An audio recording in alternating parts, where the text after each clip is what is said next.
We are going to discuss today a very special halachot that have a lot of application to our days. The idea of making a contract between two parties and the due date occurred later on in the contract. If you have a retroactive agreement that apply at that very moment, even the moment of the due date of the contract apply to postponing date, or when you have when you're making a retroactive contract that doesn't have a immediate action, has no real law binding fulfillment at that very moment. That has a lot of application in Jewish law. In that sense, it's not just contractual agreement, it's also the evidence involved with those circumstances, such as idea of regular chametz issue, which is selling leavened bread, but it's derived also from the idea of contractual agreement between two parties in regards to monetary payment. We are going to zoom in soon after the Mishnah in the question of borrower and lender, the interaction between the two, the idea of the contractual agreement that abide in later days, while meanwhile the lender use that money or contribute that to a sacred purposes. And the question is if the borrower can do that, and if the lender can go and pursue that item that already contributed to a third party, especially if it's a contractual agreement involved with a property or monetary, while at the time being that the borrower use that, turn around that property or that money to hekdesh, to something sacred. Is that a contract abiding by this contribution or not? So this is just an example, because we derive from that the whole idea of selling the chametz or putting some type of pikadon, meaning you taking the leavened bread property. For our discussion, just to understand, it's apply for sometimes large quantity of food. It can apply, for example, to many containers of whiskeys, many tremendous amount of, let's say, something that it's close to leavened bread. Can be biscuit, cracker, wafer, whole wheats, all kind of different leaven or grain product that came from the 5 species of grain, while that property was basically gave to the second party, who was basically safeguard that property. And the question is that a term of purchasing between two parties or not? And if that's really a contractual agreement that by halakha we have to abide, especially since it's involved with interaction in Passover between the non-Jew and the Jew. Therefore, we have a different perception on that agreement. So that's basically part of our discussion today. We are in Tractate Psachim, page 31, but we will start with page 30b. Mishnah, page 30b, the very bottom of the page. נוכרי שהלווה את ישראל על חמצו אחר הפסח מותר בנה. ישראל שהלווה את נוכרי על חמצו אחר הפסח אסור בנה. If you have a situation that a non-Jew lent money to a Jew, and the fellow Jew gave him leavened bread as collateral until after Pesach. So again, let's call names. Let's say this fellow, let's call him Joel, Joel is not Jewish, and he gave this fellow, Reuven, he gave him money, $10,000. And Reuven gave Joel a collateral, 11 bread, that is forbidden on Passover. So now the question is, what happened after Passover? So he said after Passover, when the non-Jew, Joel, returned the collateral to the Jew, and he gave him it was a lieu of payment. So then one permitted to derive benefit from that leavened bread. Why? Because the leavened bread was retained by a non-Jew based on the transfer that took place prior to Pesach. So the leavened bread is considered to have, in that sense, belong to a non-Jew during Pesach. But if you go the other way around, if you have a fellow Jew, let's say Reuven, lend money to Joel, and leavened bread was given as a collateral. So imagine that Reuven gave him $10,000, and this Joel gave him as a collateral a stack of wheat, let's say, that has the value of 10 grand. So now, since the Jew hold this collateral during Passover, so when Passover is over, it is forbidden to derive benefit from the leavened bread. Why? Because since the leavened bread was considered to be in the Jewish fellow property, in Reuven property during Pesach, so you have a prohibition against deriving benefits after Pesach. Now, there is a concept that is called mashkon, is the collateral. Now, if you think about the first scenario, so Rashi explained to us that that's the concept of breira, which means that this is some type of collateral to show a responsibility. It's like nowadays you go to a bank, you want to lend large sum of money, you want to borrow large side of money, so the bank required to have a collateral, some property that is free and clear that the bank can put the lien on, and in exchange of giving you the money. So since in the first scenario the chametz, the leavened bread, was in the property of the non-Jew, so then it's not an issue. So it's considering that it belonged to him. It's like the chametz, the non-bread that belonged to a non-Jew that crossed the time of Passover. So the Rosh explained, based on this Rashi, that it's a retroactive agreement because everything was spelled out in a contract, and it's clear that it's the collateral, and the collateral can have a fulfillment in case of non-payment. So therefore, even that it's a past Passover, so it's not the issue. So Rashi called it mechusar govaina, mitgale lemafreya, that it's basically has a retroactive appearance.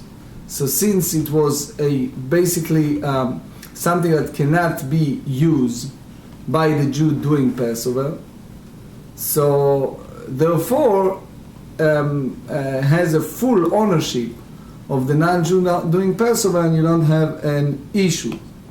Now, it's very important to take a moment and to go, here I have the Rambam, it's said in Hilchot Chametz Umatzah, chapter 4, Seif Hey, Israel she'erhin chametzo etzel Yaakov. I'm just quoting the Rambam. If a fellow Jew gave his leavened bread to a non-Jew, אם אמר לו, הבאתי לך מעות מכאן ועד יום פלוני, קנה חמץ זה מעכשיו, if he make a retroactive agreements with the non-Jew stating that you shall purchase this leavened bread retroactive manners, הרי זה ברשות העכו"ם, that belong to a fellow non-Jew, ואותו חמץ מותר לאחר הפסח. You can go ahead after the festival of Passover and use that chametz, since the ownership during the festival of Passover applies to a non-Jew. והוא, and the Rambam puts here a condition, and he said שיהיה אותו זמן שקבע לו קודם הפסח, that the time agreement between the two parties has to be prior to festival of Passover. ואם לא אמר לו קנה מעכשיו, but he didn't say, spell it out, that it's applied to immediate manner, soon you see the application, נמצא אותו החמץ כאילו פיקדון אצל העקום ואסור בהניה לאחר הפסח. If it's a total collateral, the Rambam said we have a problem here. And the Kesef Mishnah brought here Rabbeinu Ephraim, and I just give you the vignette, the abbreviation of this Kesef Mishnah, and he said that that has to be, a whole concept of this Mishnah has to be a day of the agreement before Passover.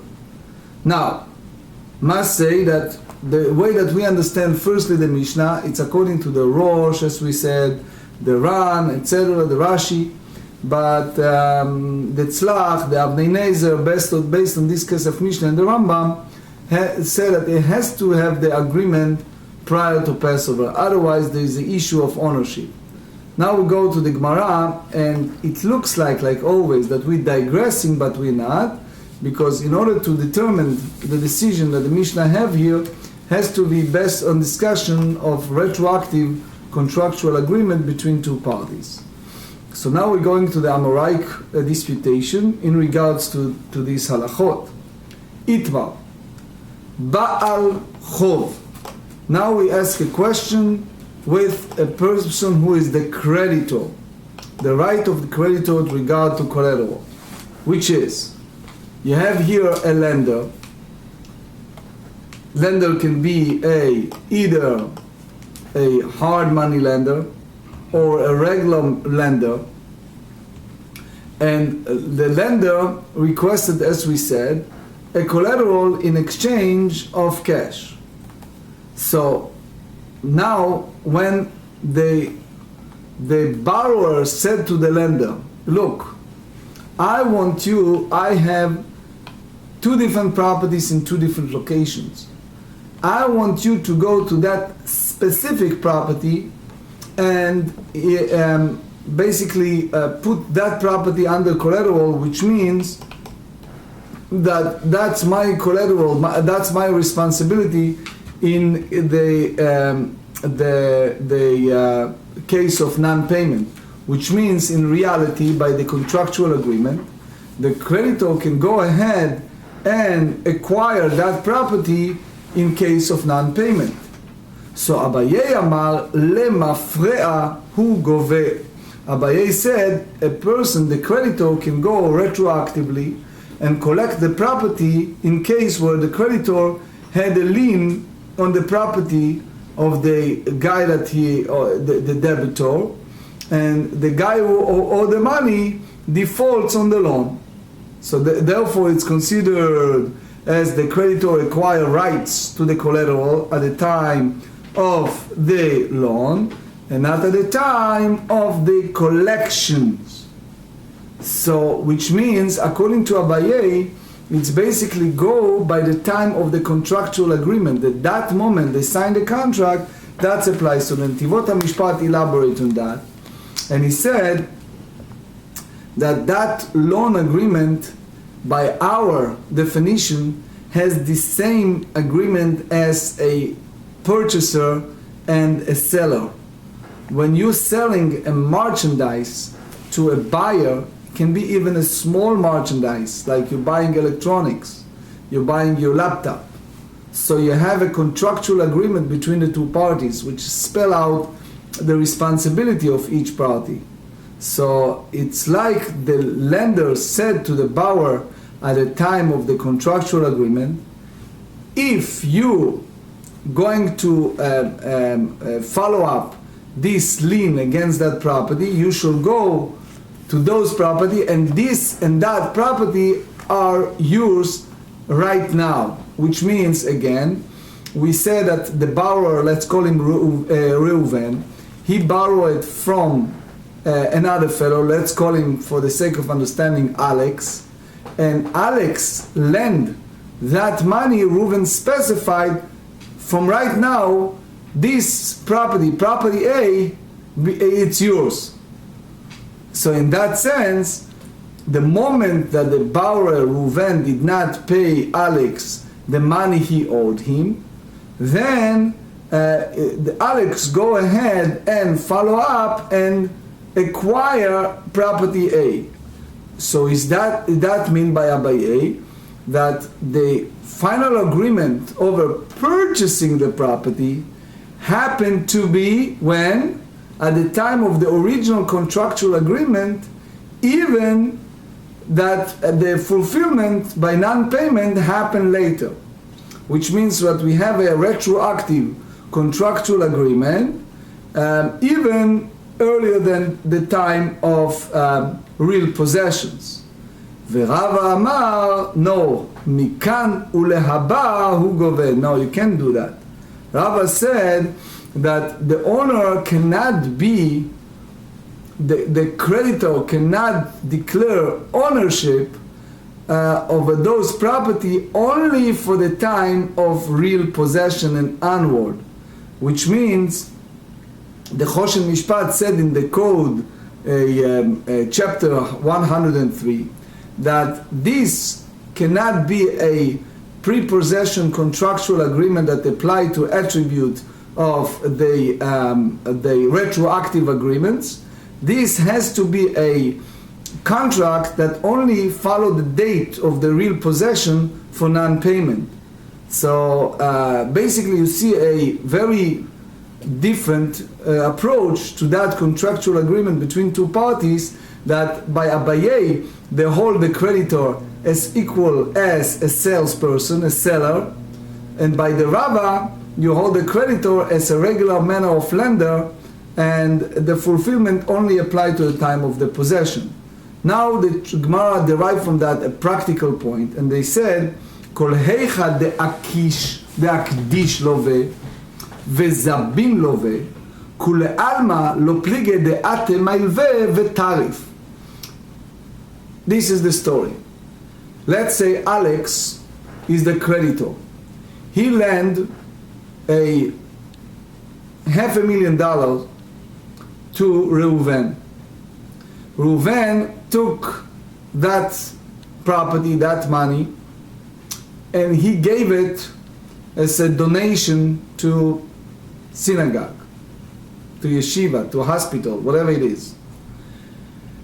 Now, the time of payments occurred, and this fellow approached him and wants the money, and he said, "It's no longer mine, I gave it for sacred purposes."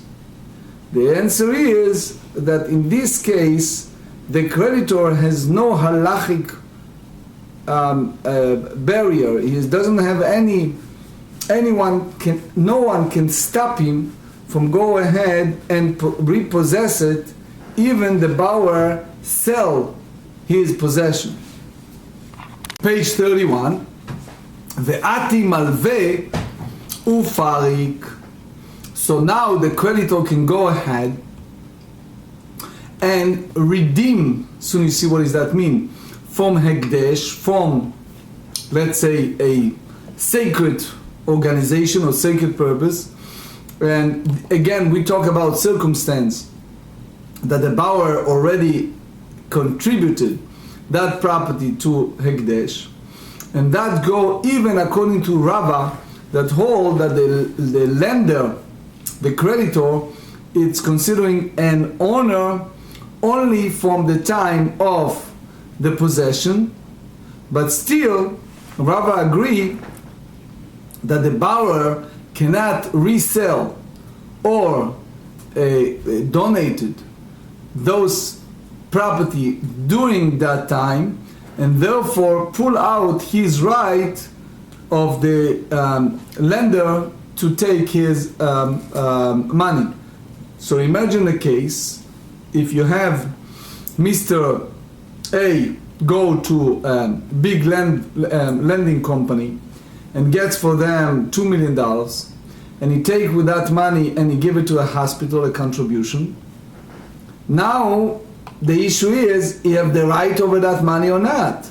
So according to our sugya so far, the lender has the right to repossess it, because the borrower has, when at the time of purchase, the understanding in that he's going to use it for other purposes, such as business and other things, and if he decided, regardless if it happens at the time of the contract or later, to contribute it, it's in our language not his to contribute it.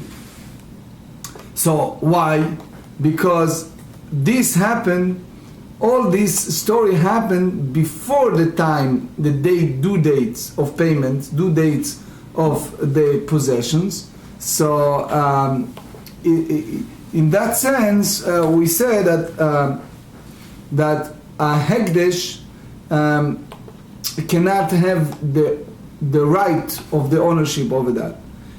Why? We have to understand another phase in that those property are basically subjugated. They are basically owned by the creditor at the time being, which means if you go to a bank and take a mortgage by itself is talk about death, because it's mort. That's right. Right? The entire life. But it's a death contract. Death contract. But Yep. the key point is that the bank has the property as collateral. So in that sense, the bank owns your home, your business. And you are basically indirectly, for our language, works for the bank. Because basically, as long as you don't pay the mortgage, right, as long as you don't get the property free and clear, you are basically someone who works for the bank. You give them the interest for that money, and that's the way it is. Now, here we said that Ditnan, that's based on the Tractate Erchim, page 23. They said, Mosif o dinar upodet hanechasim. So here is the idea that we don't want people to belittle the hekdesh. We don't want people to disregard the value of consecrated property.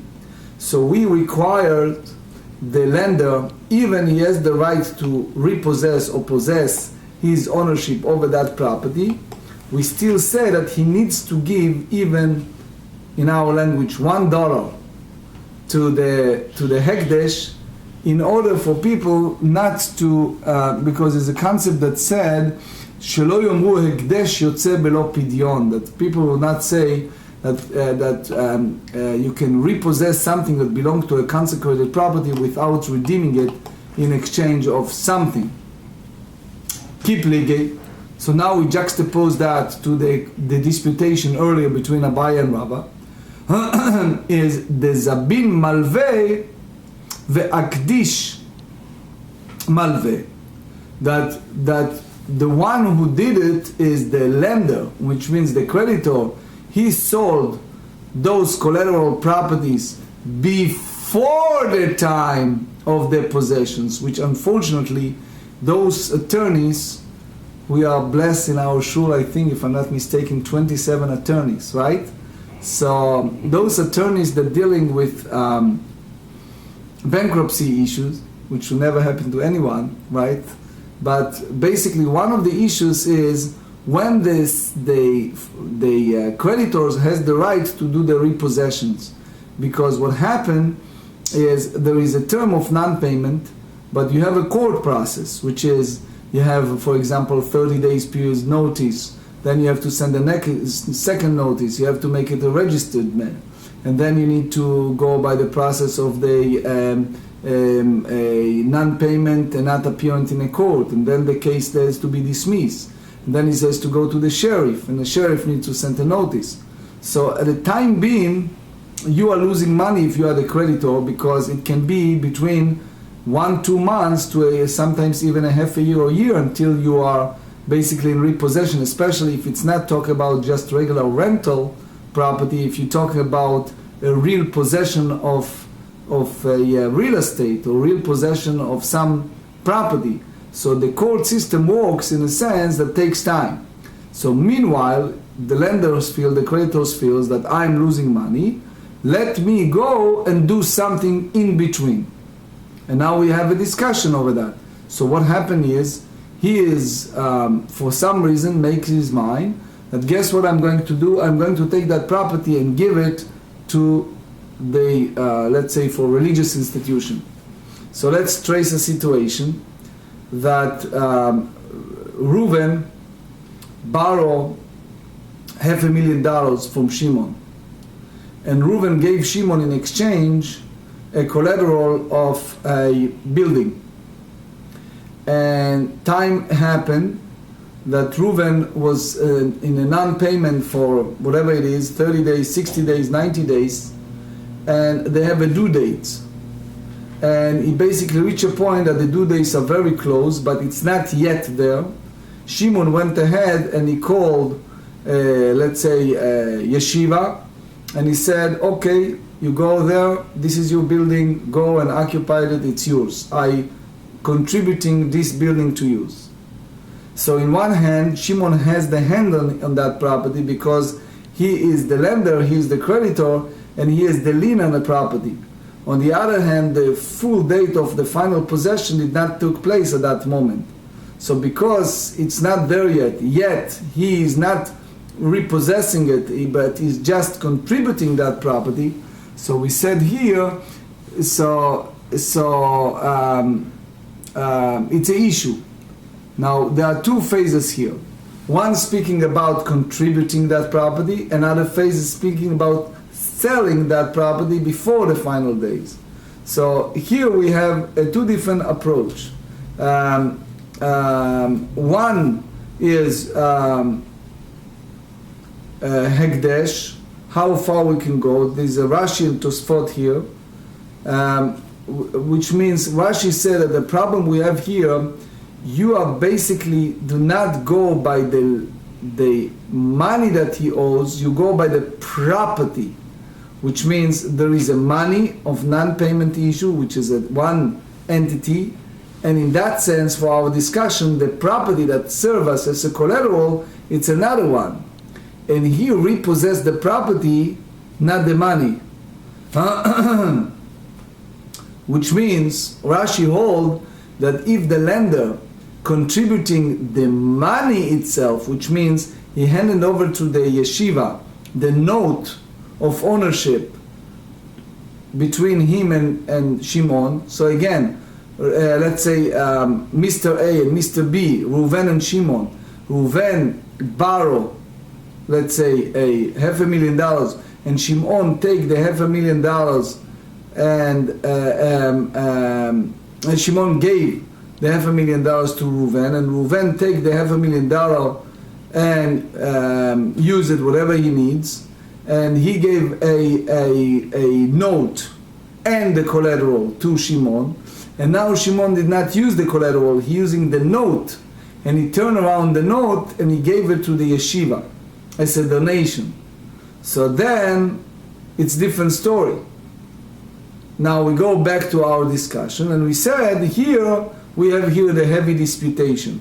Abaye amar lemafre'a hu gove kevan demata zimnei velo par'ei. Abaye said, guess what? We go by the retroactive contractual agreement, and since that happened at that moment late, yet the time of the signing the contract, it's already have the stigma of ownership by the first party that is the creditor, and therefore when the time comes that he have the right to possess, because the date come that for non-payment and the borrower did not pay his debt, igal milta lemafre'a ve'meikara bershuteha v'kai. We have now a retroactive contractual agreement, and now we understand that even at the very first place, lechatchila, at the time of this first signing of the agreement for borrowing, those properties already belongs to the bank, belongs to the creditor. V'shafir akdish v'shafir zavin. And therefore it's good that the sale was taking place, and therefore it's the hekdesh is proper. to contribute to that. ורבא אמר, wait, you can't go that way, מכאן ולהבא הוא גובה. No, it's go by the date of non-payment. It's not go by the date of the agreement. And therefore, that moment that he donate that property or want to go by collateral of that property, it's not the owner's yet, and therefore any sales or any donation, any contribution to that property carries no legal means. And therefore, the lender can back off the deal or from the sale, etc. So we said as follows: Kevan de'ilu havu leizuzei havu mesalek leu bezuzei. The Gemarrah add to that and said, let's face it, if that fellow has the money, has the cash, which means if the borrower has the ability, the financial ability to pay off the loan at the time of the payment, he will gladly do that. Ishtakach. Now we clarified, we understand the hashtakakani, which means that at that very moment, which means until the date of the final possessions, the final right of possessions is not belongs to the lender. Because think about it, if they have a time of 60 days and in the 59 days the borrower come up with cash, he will gladly give it to the creditor, to the lender, which means that therefore you cannot declare ownership, retroactive ownership, just because you sign a contract and you have a note or you have a collateral agreement. That's the addition point that Gemarrah said here, which means that Rava hold that because the borrower can go ahead and change the whole situation of the ownership if he paid off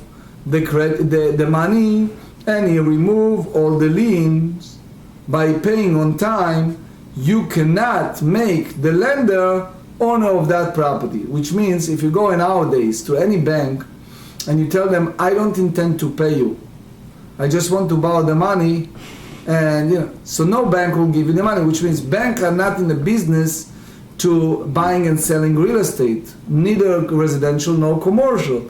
The banking is there for taking interest for the loan. So now the Gemarrah challenged the word of Rava and said, Umi amar Rava hachi? You tell me that that's what Rava said, that the creditor can get it retroactively, that's basically contradict what we said earlier. Why? ואמר רבי בר חמא, ראובן שמכר שדה לשמעון באחריות, זקפן עליו במלווה, if Reuven sold the property to Shimon and he gave a warranty that if the creditor come in and he wants back it, so he return his money in exchange, וזקפן עליו במלווה, at the time Shimon doesn't have cash, so Reuven put the money in exchange as a loan and he gave him a note in exchange, and he basically gave the property as a collateral. Met Reuven, and unfortunately Reuven passed away. Now he owed money to the other fellow. And now what happened is, since he borrowed money from the other guy, so the other guy come to the Shimon and he tried to possess something from the other guy. Shimon said, okay, guess what? I give you cash and forget it. So basically Shimon paid out of pocket for the deceased Reuven in order to avoid the possession of that property. So what they said, Dinahu, the halacha is that the atu bnei Reuven v'amrei Shimon, that the children, it's always one of the things that people don't understand in halacha. People understand that they have inheritance when their parents left them money or possessions, but they don't understand that there is a lot of halachic issues when unfortunately it happens the parents left the children debt. It's also a question if the children hold the rights over the plus, they have to have the right also over the minus. So they said here the sons of Reuven came and said to the Shimon, Anan metaltalei shavak avun gabach. We have these other properties, can be many different kind of properties. So in other words, in exchange of that cash, for that property, we can change it for the cash. and we have this principle, metalte deyatmei lebal chov lo mishtabde. That's very cruel thinking that you go and you take from the children of someone who owes money and you ask them. So we said a crucial point in the Talmud, and we said that we have the rules that movable property that has been left to orphan is not mortgaged to the creditor, which means the orphans can claim that the field belonged to Shimon, as there is no land left for the orphans, and there is no way for Shimon to recover the compensation that he owed. So the money he owed Reuven is considered movable property, and therefore he cannot recover his losses from these funds. So that's very important that the children, they're orphaned, they stuck. So what we understand, that Shimon may need to pay twice over this property. One, when he paid off the debt that the deceased Reuven has, in order to avoid him collecting the property, and second, the children of Reuven, in exchange for the debt that the father had. So Rabbi came in and he gave a good advice. You see how smart those rabbis, top lawyers, right? V'amar Rava, if Shimon is shrewd, he shouldn't pay to the sons of Reuven the money that he owed over this field or this movable property, but magbelehu ara, he should give a property to, which means Shimon should say to the sons of Reuven that he doesn't have cash, and there he forced the sons of Reuven to receive from him a land in exchange of that cash. That's a Rashi opinion.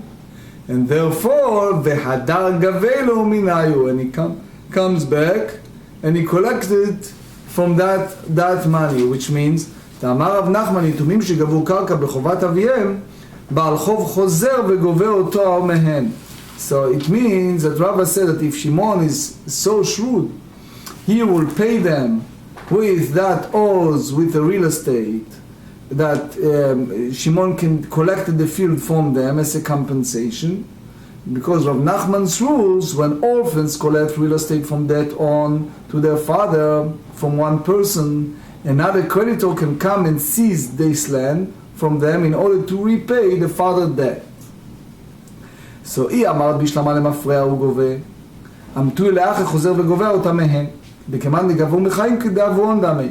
If you say that the creditor collects retroactively, due to the reason that he can then collect the money from them because it's considered as though as collected during the father's lifetime.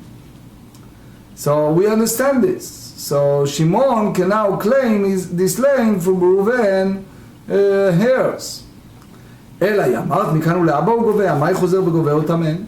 But if you say that he collects it from the point afterward, so why can he then collect this land from them?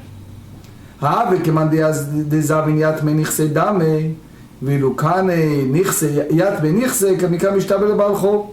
If the orphans will purchase the property, so there's it become in debt to the creditor for the father. So only property that belongs to the father can be seized in order to pay back the debt. And therefore, Rava's statement in the case of appeared and contradict his statement with transferred ownership over the collateral. So the Gemarrah said, you know what? Shana Atam damar lo ki echad mishtaben le'avuchon mishtaben nam le'val chov d'avuchon bid Rabbi Natan. So he said, when he make this idea of being collateral to you, to to the father, is basically he in debt to the father's creditor. That's the right from statement of Rabbi Natan. נתן רבי נתן אומר, מנין לו שבח חברו מנהר וחברו ברבחו שמוצאים לזה ונותנים לזה. הוא אומר, נתן לאשר רשם לו. Let's say if you have three guys, Reuven borrow money from Shimon, and now Shimon go to the next one, to Levi, and follow, the third follow. So that we take money from this one, the second debtor, and give it to the first creditor, without going through the middleman, who is both the first debtor and the second creditors, because we said in the Torah, in the book of Numbers, chapter 5, and he shall give it to him whom he is wrong. So now we derive from that in Hilchot Pesach. If you have a non-Jew that lent the money to a Jew, and the Jew gave him unleavened bread as collateral during Pesach, then after Pesach, you can go and you take this property, which is the leavened bread, and can derive benefit from leavened bread. Why? Simple. Because it's not yours, right? If you say that today he is retroactively, as we compare, we juxtapose to the issue of regular lending money, so we understand that he is retroactively collect the property, so it's due to this, there's one permitted to derive benefit from it after Pesach. But if you go by the Rava that said that this retroactive agreement is not applicable, but you have to go to the day of the possessions, and therefore it's not his in meanwhile, so how come amay mutar bana? So why you're allowed to derive benefit after Pesach? It was not belong to him. So he said, it's belong to a fellow Jew. Which you have to say that here we dealing with the case that he deposited the leavened bread with a non-Jew in his home. So since the leavened bread was in a non-Jewish possession during Passover, it's considered as it's belonged to a non-Jew, provided that the non-Jew ultimately ownership of the leavened bread when the Jew default on the loan. למה כתנאי, ישראל שלווה לנוכרי על חמצו לאחר הפסח אינו עובר. If we make this as a parallel to another one, it says if you have a Jew lends money to a non-Jew and the non-Jew give him leavened bread as a collateral, then לאחר הפסח, then the Jew does not commit any transgression after Passover. משום רב מאיר אמרו עובר. Rabbi Meir said yes, he committed a sin. Why? My love back you have to say that this is the disagreement. The Mar Savar lemafreya ugove Mar Savar mekan u'rabar. One who said it's retroactive, one who said it's later. V'tizbera, you understand this way? Ema seifa. Let's go to the last clause of that sentence. אבל נוכרי שלווה לישראל חמצו לאחר פסח דיברה הכל עובר. But if it's the opposite way, the non-Jew lends money to a Jew with leavened bread as a collateral, so we said after Pesach, everyone said that he committed a sin. It should be the opposite. למה דאמרת אינו עובר אחא עובר. למאן דאמר אחא עובר, אחא אינו עובר. You have to say that if you tell me that one does not commit a sin, you should say that here he does commit a sin. And the one who said the opposite is going to be the opposite, which means the Jew will not have committed a sin by owning it, because basically it's all based on a collateral system. 31b, so you have to say that he deposited, which means that he have this deposited in exchange of the chametz by the creditor of the kamifle Rabbi Yitzchak. We go by the Rabbi Yitzchak statement. How do you know that the creditor can use the collateral as an exchange? The Torah said in Dvarim, chapter 14, for you will be tzedakah. What does that mean? If he's not taking this collateral, how you know that it's this return of that collateral considering it's tzedakah? You derive from that the creditor can purchase the mashkon, which means the collateral that is considering his, and therefore when he returned that to the borrower, the poor, it's considering it tzedakah. תנא כמה סבר אני מישראל מישראל לא קטן להלכתי צדקה, אבל ישראל מנוכרי לא כאן. He says that's apply only fellow Jew, but not Jew, not applicable. רב מאיר סבר מקל וחומר, מישראל מישראל כאן, ישראל מנוכרי לא כל שכן. If you go by the fellow Jew, not a fellow Jew, for sure it's applied to the non-Jew. So it means that if you have this chametz that is taken from Israel, as a collateral from the non-Jews, so it's considering the same as chametz that caused the time of Passover. But if it's the opposite way, that the non-Jew landed in exchange of leavened bread, after Passover, according to everyone, is in violation. Over there you have to say that the non-Jew from the Jew is not considering purchase it, none. So we derive from that another parallel. If a non-Jew gave to a fellow Jew in exchange of his chametz, after Passover you're allowed to derive benefit. So you have to say that if he deposited it, we just said that he cannot purchase and it's a violation of Bali Ra'es. So the Gemarrah said,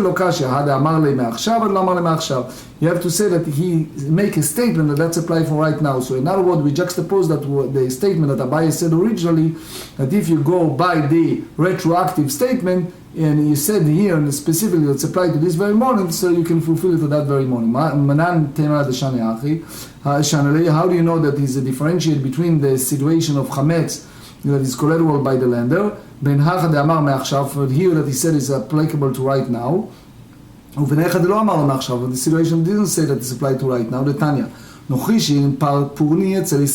you have a non-Jew that give a bread, it's called purni, it's like I bake bread for you in exchange for collateral. So in other words, if I don't pay, you can go and possess it, an over. So it's not violated of Bali Ra'es. If he said, the non-Jew said it's yours, over, that the Israel is in violation. What is the difference between the first clause of the Bible and the second, the last? You have to say that it's different shmamina.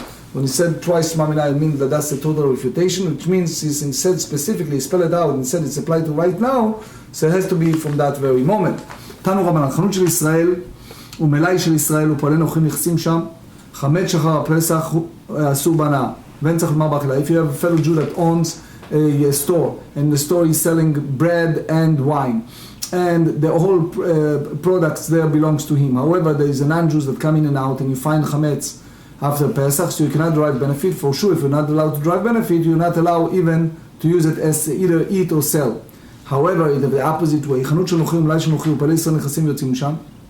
If you have a non-Jew that owns a store, and all the materials in the store belong to a non-Jew, however, the employees are fellow Jews, חמץ שנמצא שם אחר הפסח, מותר בכלל ונצומר על בנה. If you find the חמץ after Passover, you have the assumption that it's not belong to the fellow Jews, so therefore you're allowed to eat, and if you said you're allowed to eat, for sure you're allowed to derive benefit from that.